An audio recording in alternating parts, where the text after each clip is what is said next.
L'invité de ce Smart Impact, il est avec nous en duplex. Maxime Plasmans, bonjour. Vous êtes chef de projet chez FEV pour trois régions, les Hauts-de-France, l'Île-de-France et la Normandie. FEV pour Ferme en Vie. C'est quoi FEV?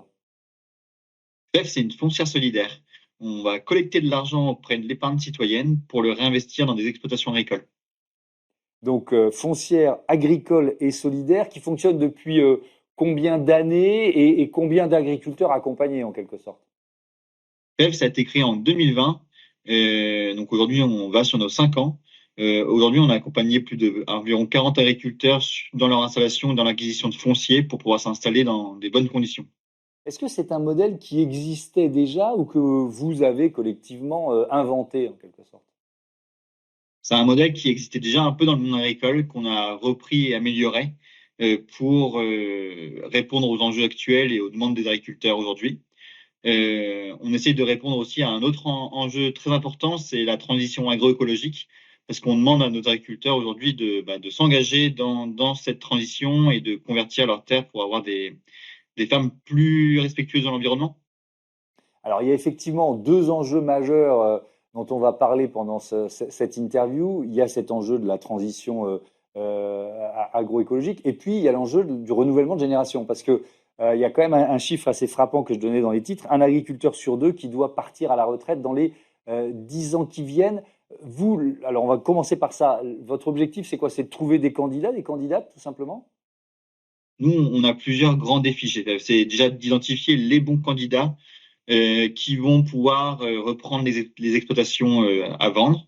Aujourd'hui, c'est un gros travail qui est effectué pour la sélection et pour la formation des candidats. On travaille avec des partenaires locaux pour des lycées agricoles, des formations à distance, tout ça, qui permettent aujourd'hui aux jeunes et moins jeunes de se former pour la reprise d'exploitation. Le, la sélection des candidats est une phase très compliquée. L'autre partie du travail, c'est aussi d'identifier des fermes à vendre. Aujourd'hui, elles arrivent de plus en plus sur le marché, mais comment identifier les bonnes fermes pour les bons candidats, c'est un autre défi.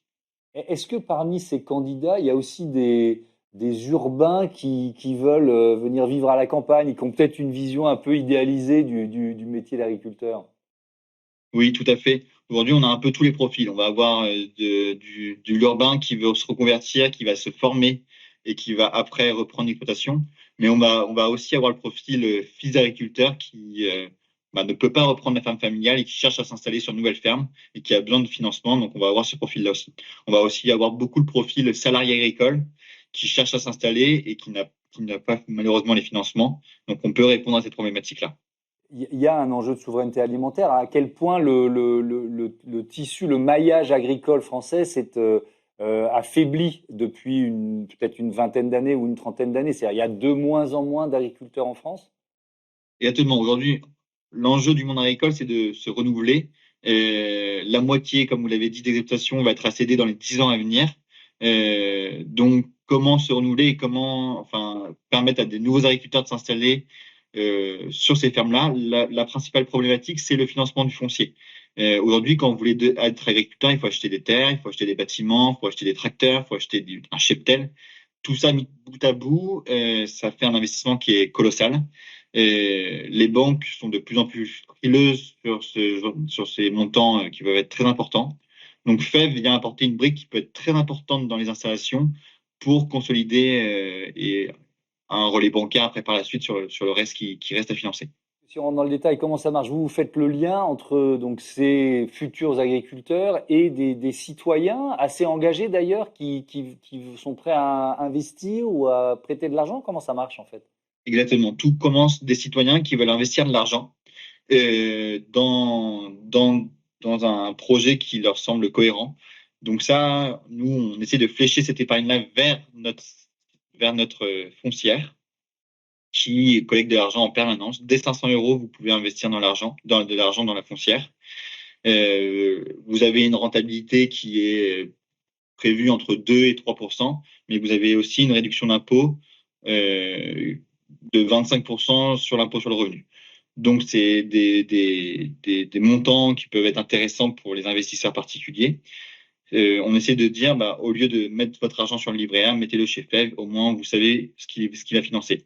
L'agriculture, les terres, c'est un placement qui est très sûr, très sécurisé depuis 20 ans, depuis 30 ans. Le prix du foncier évolue constamment, stablement, mais c'est un investissement sûr.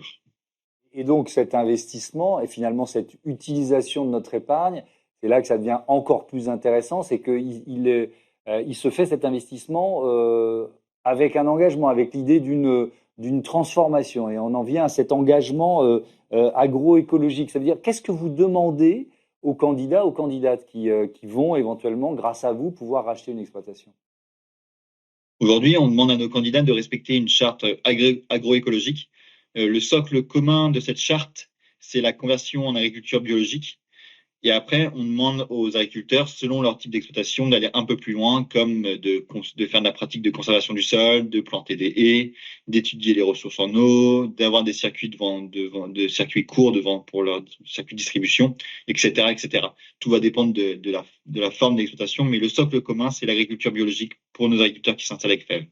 Ça veut dire que c'est vraiment du cas par cas. C'est-à-dire vous regardez, OK, on a tel agriculteur ou couple d'agriculteurs qui va racheter telle exploitation. Là, on a un cahier des charges qui est lié d'abord à ce qu'on va produire, j'imagine, au sol, à la région. Il y a ce socle commun, et puis ensuite on rentre dans le détail.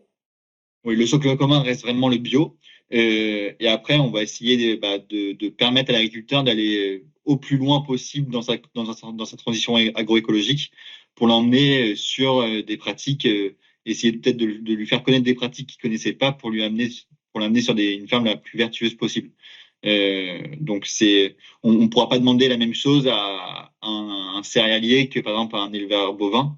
Donc la charte va un peu s'adapter entre les deux, mais ça reste vraiment un socle commun, les mêmes objectifs, on va dire. Mais c'est un travail assez long, hein, le passage au bio, la transition vers le bio. Donc, ça veut dire que pendant plusieurs années, l'exploitation, elle va être moins rentable, elle va moins rapporter au couple, et donc qu'il faut l'intégrer au modèle économique. Comment ça fonctionne?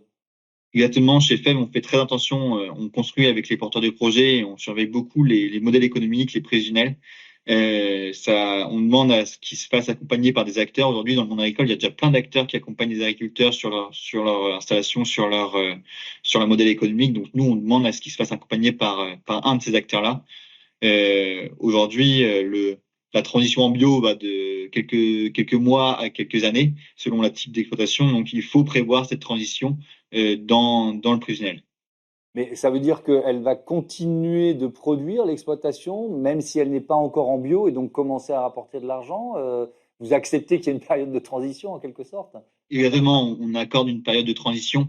On laisse à peu près 4-5 ans à l'agriculteur pour faire sa transition dans les meilleures conditions, pour qu'il lui laisse le temps aussi de trouver les débouchés, de transformer son exploitation et ses circuits de distribution.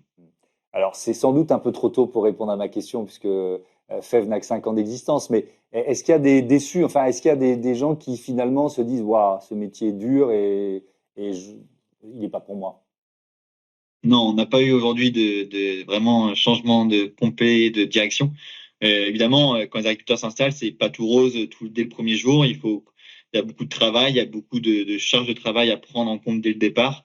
Et il peut y avoir des moments difficiles, mais on est là aussi pour accompagner les agriculteurs dans ces moments qui peuvent être un peu plus critiques, soit financièrement, soit personnels, soit, enfin, etc., etc. Il peut y avoir beaucoup de problèmes sur l'installation. Ça veut dire que c'est pas seulement de l'argent que vous prêtez, il y a un rôle de conseil aussi, d'accompagnateur?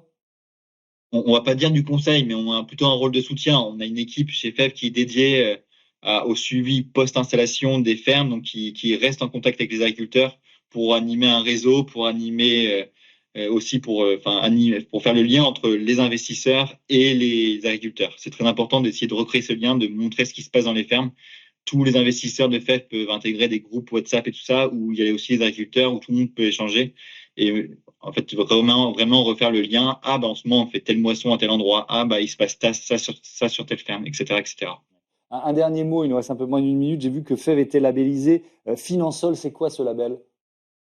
C'est un label qui est de la finance solidaire, qui permet de justifier qu'on a une juste répartition dans notre foncière de tous les acteurs, et une gestion qui est la plus durable et la plus solidaire possible. Merci beaucoup, Maxime Placements, et à bientôt sur Be Smart for Change. C'est l'heure du débat de ce Smart Impact. On va se demander comment rendre le recyclage du plastique plus efficace en France.